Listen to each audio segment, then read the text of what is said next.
Mtazamaji, karibu tena kwenye awamu nyingine ya kipindi cha Matukio Mtambuko. Kwa sasa tutaanzia katika kaunti ya Bungoma, ambapo vuta ni kuvuta inaendelea kushuhudiwa katika kaunti ya Bungoma. Hii ni baada ya mawaziri katika kaunti hiyo kung'atuliwa. Wakazi sasa wanahofia huenda maendeleo katika kaunti hiyo yakaathirika. Mgogoro ambao umekuwa ukishuhudiwa katika kaunti ya Bungoma baina ya bunge na serikali umeibua hisia mseto kwa wananchi, wakisalia na hofu kwamba hili litaathiri pakubwa mwananchi wa kawaida. Tumefika mahali ya kwamba kila kitu ni kama imesimama. Kaunti yetu haisongi mbele na hatuoni mwelekeo vile suluhisho inaweza kupatikana kwa njia moja ama nyingine. Ile kitu ningependa kusema tu ya kwamba the county government executive na county government na county assembly ya Bungoma wangepata njia mwafaka ya kufanya kazi pamoja, ili tuone ya kwamba service delivery kwa wananchi wa Bungoma inapatikana. Amekariri kuwa mvutano huu umechelewesha kuwasilishwa kwa mswada wa bajeti ya mwaka 2020-2021, swala ambalo litaathiri maendeleo kwa wananchi wa kawaida. Ulegevu kutoka kwa executive ambao wanaona ya kwamba hawawezi kufanya na MCAs ambao wamechaguliwa kuongoza the new leadership of the county government, the county assembly. The county assembly has not passed the budget of 2020-2021, and we have only 10 days for that project to be done. And I'm aware also ya kwamba the executive delayed to take the budget to the assembly. Kwa upande mwingine, wamehofia kwamba fedha za mlipa ushuru ndizo zinazotumika katika vita vinavyoshuhudiwa katika chama tawala cha Ford Kenya, huku wakiomba bunge la kaunti ya Bungoma kuchunguza matumizi hayo. Wanji Sustin, TV47, Bungoma. Naam, tukitoka katika kaunti ya Bungoma kwa sasa tunafululiza hadi katika maeneo ya Migori, ambapo itakuwa ni afueni kwa wakongwe na walemavu walio na kesi katika mahakama ya Migori. Ili kufuatia uamuzi wa mahakama hiyo kuwapa nafasi ya kwanza baada ya kurejelea vikao vyake baada ya miezi mitatu kama njia mojawapo ya kuzuia kutangamana ili kukomesha kusambaa kwa virusi vya korona humu nchini.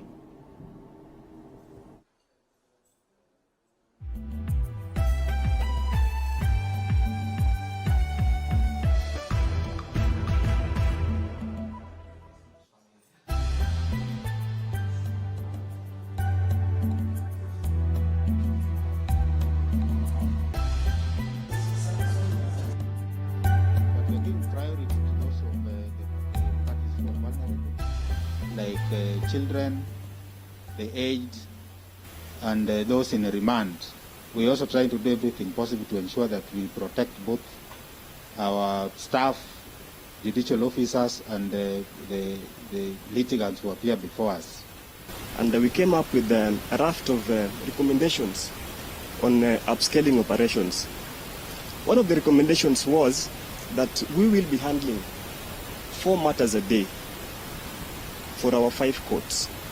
We recommended that only the litigants would access these courtrooms, and they must as well adhere to the WHO recommendations on safety. Dixon Anyang. Oh yes. The chief magistrate. Okay. Yes. So it is open the courts. Yes. Yeah, because the virtual proceedings. Na safi kabisa. Kwingineko, tukiachana na hao, ni kwamba wenyeji wa Ng'ethu Gatundu Kaskazini wamepinga ujenzi wa mifereji ya maji ya mradi wa maji wa Northern Collector Tunnel. Wenyeji hawa wanadai kwamba hawajafidiwa kabla ya mradi huo kuendelezwa. Zaidi ya watu 500 wameathiriwa na mradi huu, sasa wakisema serikali inatumia nguvu na vitisho na kuchimba mitaro huu bila kuwafidia. Katika kijiji cha Ng'etho Gatundu Kaskazini, wenyeji wanapinga kuwekwa kwa mifereji hii ya mradi wa maji wa Northern Corrector Tunnel kupitia kwenye mashamba yao, wakisema kuwa hawajafidiwa na tume ya ardhi humu nchini NLC. Wanasema kuwa kampuni ya usambazaji maji nchini ya Ardhi Water inawataka watie saini malipo ya fidia ambayo hawaelewi hata kidogo. Mradi huu uliokabiliwa na utata kuanzia mwanzoni unatoa maji katika kaunti ya Murang'a kupeleka hadi Nairobi, ukigharimu kima cha shilingi bilioni 6.8. Wenyeji wa Ng'etho wanasema hata baada ya tume ya ardhi nchini kukadiria dhamani ya mimea yao hawakufidiwa, na sasa serikali inatumia nguvu na vitisho vya askari kuchimba mtalo huu kupitia kwa mashamba yao. Kilio chetu ni vile hawa watu wanakuja wanatudhulumu ati tuchukue pesa, na hiyo pesa wanasema ati wanatulipa kupitia zile vitu zote wamebomoa: makadania, kahawa, avocados, nyumba kama hii. Kama hii boma ya ng'ombe wamebomoa, kama ni nyumba ya kijana wamebomoa. Sasa hawakutuambia hii nyumba ni pesa ngapi. Michael Kimani ni mwenyeji aliyebomolewa boma lake wakiwa na duguye, na sasa wamesalia kuomba makao kwa majirani, wakisema huu ni ukiukaji wa sheria. Sasa tunataka kuuliza, shida yetu ni tupate malipo, yani tujue kila kitu na malipo yake. Hakuna mpango tunapigana naye ya serikali. Kutoka kijiji cha Ng'etho Gatundu Kaskazini, nikiripotia runinga ya TV47, jina langu ni Wero Mwangi. Naam, tukiachana hayo, kwingineko ni kwamba wakulima wengi wa maziwa na majani chai katika kaunti za Uasin Gishu na Nandi wamelazimika kukumbatia teknolojia ya kisasa kama njia pekee ya kupata ushauri kuhusu pembejeo na usimamizi bora wa mashamba. Ni kutokana na janga la korona ambalo limewazuia maafisa wengi wa nyanjani kuwafikia. Wakulima wengi wameathirika na janga la COVID-19. Shughuli zao za shambani hufanyika kwa kuzingatia maagizo ya serikali ya kuzuia msambao wa virusi vya korona. Wengi tuliowatembelea wanasema hali hii imeongeza gharama ya kilimo kwa kuwa wafanyakazi ni wachache na kazi ya siku chache sasa huchukua muda mrefu. Our farmers have not been sensitized, and if they are sensitized positively, they will change their way of doing things. Prices are not favorable at the moment. In fact, the farmers are demanding for higher prices so that we get better profits. Ni kutokana na changamoto hizi ambapo wakulima wameamua kutumia vikundi vya mtandao wa kijamii kama WhatsApp kuzuia kutangamana. Imetusaidia. So naweza sema ile physical contact, ile kukutana ndio imekuwa challenge. Ule mhudumu ukuja mpaka kwa shamba ndio akuhudumie, imekuwa ni challenge wakati wa corona. Wamewajumuisha maafisa wa mashirika ya kuelimisha wakulima kwenye vikundi hivyo ili kupata ushauri moja kwa moja bila maafisa hao kufika shambani. Maafisa wa baadhi ya kampuni za kushauri wakulima wanasema wakati huu ni vigumu kuwafunza wakulima kwa vikundi na gharama ya kutembelea kila mkulima nyumbani kwake imekuwa ya juu. It's been so challenging to train farmers because the government banned social catering, and that's since then we have not been able to do train farmers as a group, and that's it has become a challenge because we could not reach more farmers at the same time. Wanasifia ubunifu huu wa kutumia mtandao kutafuta ushauri, wakisema wakulima wengi watakuwa wakifikiwa kwa wakati kulingana na hitaji la mkulima binafsi bila kutangamana naye. Calvin Chitwa, runinga ya TV47, kaunti ya Uasin Gishu. Naam, tukitoka Uasin Gishu kwa sasa tunafululiza hadi katika kaunti ya Trans Nzoia ambapo wahudumu wa afya katika kaunti ya Trans Nzoia wametishia kushiriki mgomo ifikiapo siku ya Jumatatu iwapo serikali ya kaunti hiyo itadinda kuwalipa malimbikizi ya mishahara. Mwanahabari wetu Boniface Baraza ana uketo wa taarifa hiyo. Kwa mujibu wa mwenyekiti wa miungano ya wahudumu wa afya kwenye kaunti ya Trans Nzoia Francis Basheba, serikali ya kaunti hiyo imekuwa na mazoea kuchelewesha mishahara ya wahudumu hao tangu kuasisiwa kwa serikali za ugatuzi. In this county where we have chronic delay of salaries since 2013, Your Excellency, the governor want to tell you that you are sabotaging the universal health care. Miongoni mwa maswala yaliyoibuliwa na wahudumu hao ni kucheleweshwa kwa mishahara na kutolipwa kwa marupurupu ya kukabili maradhi ya COVID-19, kama anavyoelezea Edward Cheriot, mwenyekiti wa muungano wa wauguzi tawi la Trans Nzoia. Bila kulipwa mshahara ya Mei, kutoka Monday hatutaenda kazi. Bila kupewa COVID allowance ambayo ilikuwa directive ya president, kutoka Monday hatutafanya kazi. Bila kupewa training allowance ambayo tulienda training na tumeambiwa 27 million ilitolewa, watu wameweka kwa matumbo zao. Wahudumu hao wamemtaka gavana wa Trans Nzoia Patrick Kemba kutatua zogo la mishahara kabla Jumatatu ijayo ili kuwezesha kuendeleza kutoa huduma hospitalini. Willy Sifuna ni katibu wa muungano wa wauguzi tawi la Trans Nzoia. Our Excellency the Governor must also mind the welfare of the workers. If money will be not paid by tomorrow, we are going to advise our members also to work from home. Ni hatua ambayo huende kalemaza utoaji huduma za matibabu katika hospitali za umma, hasa kipindi hiki kigumu ambapo Wakenya wanasaka ganga za kukabili virusi vya corona. Boniface Barasa, TV47, gatuzi la Trans Nzoia. Na tukiachana hayo, kwa sasa tunaangazia masuala ya siasa, ambapo magavana wengine 4 sasa huenda wakang'atuliwa siku chache tu baada ya gavana wa Kirinyaga Anne Waiguru kung'atuliwa. Lakini baraza la magavana linasema siasa za mwaka 2022 zinachangia pakubwa katika magavana kutishwa na wawakilishi wa wadi. Tayari gavana Charity Ngilu wa Kitui ni miongoni mwa wanaopendekeza kaunti zao kuvunjiliwa mbali. Joshua Sare anaarifu zaidi. Gavana Waiguru akisubiri hatima yake kutoka kwa kamati teule ya seneti, imedhihirika kwamba huenda mchakato wa kuwang'atua magavana zaidi ukaendelea. Magavana zaidi ya 4 huenda wakang'atuliwa na wawakilishi wadi. Kaunti za Kwale na Bungoma ni baadhi ya kaunti ambazo wawakilishi wa wadi wameanza mchakato wa kung'atua magavana. Baraza la magavana hata hivyo linasema hili limechangiwa na siasa za mwaka 2022. I think it is because of this positioning themselves that is causing discomfort within some counties, like what has happened in Kirinyaga, like what is happening in Kitui. Juma hili gavana wa Kitui Charity Ngilu alimwomba Rais Uhuru Kenyatta kuvunjilia mbali kaunti hiyo kwa kile kinaonekana kuhofia kung'atuliwa na walio wengi katika bunge hilo. Baadhi ya magavana wengine ambao wameonywa kubanduliwa na wawakilishi wadi wa kaunti husika ni Salim Mvurya wa Kwale, gavana Wycliffe Wangamati wa Bungoma, Patrick Haemba wa Trans Nzoia na Mohamed Kuti wa Isiolo.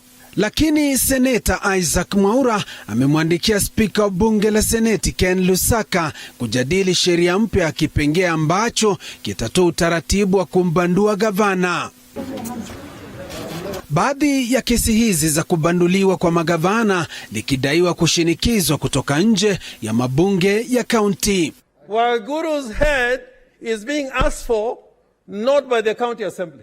I can tell you. Hulka hii ya kubanduliwa kwa magavana, kwa mfano gavana wa Kiambu Ferdinand Waititu, inasemekana kuchochewa kisiasa, anavyoeleza gavana wa Kakamega Wycliffe Oparanya. These issues are political. If they were correct, why is it that the governor is free? How come he has not been jailed? Nikiripotia TV47 Nairobi, jina langu ni Joash Onsare. Kumbuka swala la gavana wa Kirinyaga Anne Waiguru amekuwa na mvutano na wale wawakilishi wadi, na bila shaka huenda kwa magavana wengine swala kama hilo likatokea. Tukiachana na hayo, kwingineko ni kwamba mitihani ya kitaifa ya KCPE na KCSE itafanyika Aprili mwaka 2021 iwapo shule zitafunguliwa Septemba kama inavyotarajiwa. Haya ni kulingana na waziri wa elimu Profesa George Magoha ambaye alizungumza mapema hiyo jana kutoka katika kaunti ya Nakuru. Andin Kilemi anatuarifu. Huenda mitihani ya kitaifa ya KCPE na KCSE ikafanyika Aprili mwaka ujao. Haya ni kwa mujibu wa waziri wa elimu Profesa George Magoha ambaye alizuru kaunti ya Nakuru kwa ukaguzi wa miundombinu kubaini iwapo shule zipo salama na tayari kwa ufunguzi. Our ministry has already started going to the field to physically assess, and what we are avoiding is people giving us shopping lists, which is the usual thing. We want to go and check at what is precisely necessary so that we can open our schools and ensure that our children are safe. Wakati wa ziara hiyo, Waziri Magoha na washikadau wengine wa elimu walibaini kuwa baadhi ya shule nchini zina vifaa vya kutosha vya kuhifadhia maji, ila kizungumkuti kilichosalia sasa ni jinsi ya kudumisha umbali wa mita 1 miongoni mwa wanafunzi madarasani. Because our schools are already full to capacity, to the extent that we had just completed 100% transition at the time we were visited by COVID. So you'll be seeing our officials across the nation taking physical stock. Kadhalika, Wizara ya Elimu imedokeza kuwa inafanya kazi chini ya masharti makali na mikakati thabiti ya ufunguzi wa shule kwa kuwahusisha washikadau wote wa elimu katika maamuzi. Aidha, Magoha amesema kuwa kufunguliwa kwa shule kutategemea iwapo Wizara ya Afya itaridhishwa na viwango vitakavyokuwepo kwa usalama wa afya ya wanafunzi, walimu na wafanyakazi wengine wa shule. And from within the Ministries of Education and Health, we have already formed several committees, and those committees are working on the brick and mortar of what has to be done before we open schools. Baadhi ya masuala yatakayoangaziwa kabla ya kufunguliwa kwa shule nchini ni pamoja na ushonaji wa barakoa zitakazosambazwa kwa kila mwanafunzi, kukagua iwapo shule zote zina maji ya kutosha, kutoa mafunzo kuhusu COVID-19 kwa walimu, kubaini iwapo ni muhimu kuwapima walimu virusi vya korona, pamoja na kubaini iwapo ni bora kwa wanafunzi wachanga kuvalia barakoa.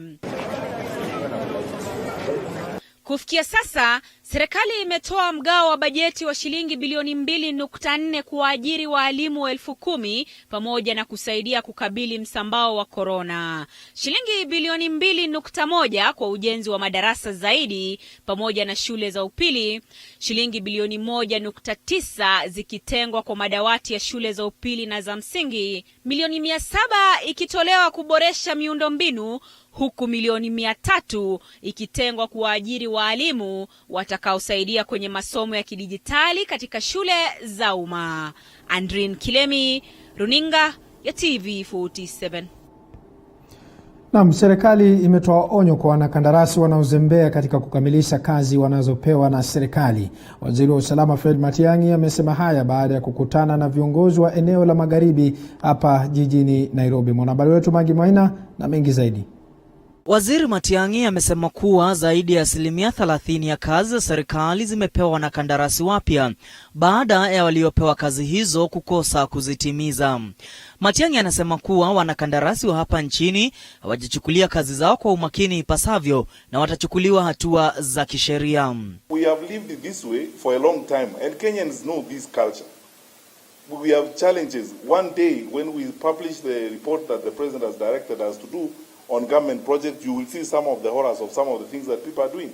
I mean, people are paid money in advance, mobilization fee and so on, colossal sums of public money to start projects, and then they vanish. Sio wanakandarasi tu watakaoadhibiwa kwa kazi duni, ila maafisa wa serikali wanaoshirikiana na wanakandarasi hawa kuvuja mali ya umma, serikali ikisema watakabiliwa ipasavyo kisheria. I have been telling these leaders that I was in Nyandarua on Monday where a contractor was took up an assignment to do 4.5 kilometers of a road about 4 years ago. I mean, honestly, just tell me how you can do 4.5 kilometers of a road for more than 4 years. And then I asked our Ngao and the police team to look for the contractor and arrest him. Wakati huo huo, serikali imesema kuwa itafutilia mbali madeni ya viwanda vya sukari eneo la Magharibi na pia kukodisha vifaa vya kusiaga sukari kwa wanabiashara binafsi ili kuinua uchumi unaotokana na ukuzaji wa miwa. Our meetings with farmers start in July. So we wanted to make it very clear that coffee is being revived across the country. It's not just the eastern region. It was just a phased up approach. And therefore in July we end Western Kenya. The Sharia Advance is also a national fund that will be accessed by farmers of coffee farmers across the country. Waziri Munya ameahidi kufufuliwa kwa ukuzaji wa kahawa na pamba eneo la magharibi kwa kuwapa wakulima mbegu zenye ubora. Walioathirika na mafuriko magharibi mwa Kenya pia watapata msaada wa serikali, huku waziri wa ugatuzi Eugene Wamalwa akiahidi kujenga kwa mabawa ya maji ili kudhibiti mafuriko ya mara kwa mara. What we've had here is a change of attitude, so that we are not only dealing in lamentations, but literally looking at implementation of key national government projects to transform the region. We have come here to engage the executive to see how these projects can be progressed. Serikali pia imeahidi kutenga kitita cha pesa kuzisaidia kaunti za magharibi zilizo mipakani ili kuweza kudhibiti virusi vya corona ipasavyo. Kaunti ya Busia ikisaidika pakubwa na mpango huu. Mkutano huu ulihudhuriwa na mawaziri 4, magavana 4, maseneta 4, wabunge 20 na viongozi wengine wakuu serikalini. Mkutano wa leo ukiangazia miradi ya maendeleo eneo la magharibi mwa Kenya. Viongozi wa kisiasa kutoka eneo hilo wameulizwa kutoingiza siasa kwenye miradi ya maendeleo ili eneo hilo liweze kunufaika. Nikiripotia runinga ya TV47 kutoka jijini Nairobi, jina langu ni Mwangi Maina. Naam, asante sana mwanahabari wetu Mwangi Maina kwa taarifa hiyo. Kwingineko ni kwamba serikali imetilia shaka idadi ya wanafunzi wanaodaiwa kupachikwa mimba nchini. Waziri wa elimu Profesa George Magoha anasema huenda idadi hii inaongezwa na mashirika yasiyo ya kiserikali, na kama anavyotuarifu David Muthoka, serikali hata hivyo inasema kumekuwa na ongezeko la visa vya mimba za mapema msimu huu wa janga la corona. Ripoti kuhusu visa vya wasichana wadogo waliopachikwa mimba nchini imeibua hisia mseto. Ripoti hii ikifichua idadi kubwa ya wanafunzi wa kike waliopachikwa mimba kati ya Januari na Mei mwaka huu. Visa vingi vikiripotiwa tangia shule zilipofungwa mwezi wa Machi. Kaunti ya Nairobi inaongoza kwa visa 11,734, huku Kakamega ikifuata na visa 6,686. Kaunti ya Homa Bay ina visa 5,933, Nakuru ina visa 5,883, huku kaunti ya Kajiado ikikamilisha orodha ya kaunti 5 ambazo zimerekodi visa vingi kwa visa 5,834. Hata hivyo, serikali inatilia shaka idadi hizi, ikielekeza lawama kwa makundi yasiyo ya serikali kuwapotosha Wakenya kuhusiana na idadi hiyo. I would like to interrogate the rates of the pregnancies because they look obnoxious, and I'm asking myself as a professor, did these children go and report that they are pregnant? Who is giving us these figures? Magoha hata hivyo akisema kwamba ingawa kuna ongezeko la idadi ya visa hivyo, huenda ongezeko hili limetokana na matumizi mabaya ya mitandao na upotovu wa maadili. Magoha akiahidi kuwa serikali itabuni mikakati kudhibiti matumizi ya mtandao haswa kwa wanafunzi. Why is that site accessible in Kenya? Who needs it? So don't tell us that because it is accessible in the US, it should be accessible here. There are many countries, both African and Asian, that have blocked it, and their culture is better. Mary sio jina lake kamili, ni miongoni mwa wasichana 3,964 katika kaunti ya Machakos waliopachikwa mimba kati ya mwezi Januari na Mei. Ingawa anajuta kupachikwa mimba, anasema kwake haya ni maji aliyoyavulia nguo na sharti yaoge. We were in a relationship, then I found myself pregnant. I came to tell him, then he alikubali, akasema atalea mtoto, hana shida. So I had to nikubalio ball nile singetoa. Esther Maina ambaye ni kamishna wa kaunti ya Machakos anasema huenda idadi hiyo ikawa ya kweli. Amewashtumu wanaochangia ongezeko la visa hivi vya mimba za mapema. I went to Kathiani last month and a mother was telling me I will never say who impregnated my daughter until we followed up and found it's a grandfather, which is very, very unfortunate. A grandfather of 75 years. Hata hivyo, kamanda wa polisi Machakos Muiruri Karanja amepinga vikali takwimu hizo, akiwalaumu wazazi kwa kutowajibika. Kwa maana wakati mtoto amepata mimba, hakuna mtu anakuja kuripoti kwa police station ati mtoto wangu amepata mimba ndio anaelekea kwa hospitali. Hakuna. So ingine naye ni blame ya kwamba polisi wafanyi kazi. Tu naye nauliza tu naye kama hasa mtu amepata mimba na wa report, what do we do? David Mudhoka, TV 47.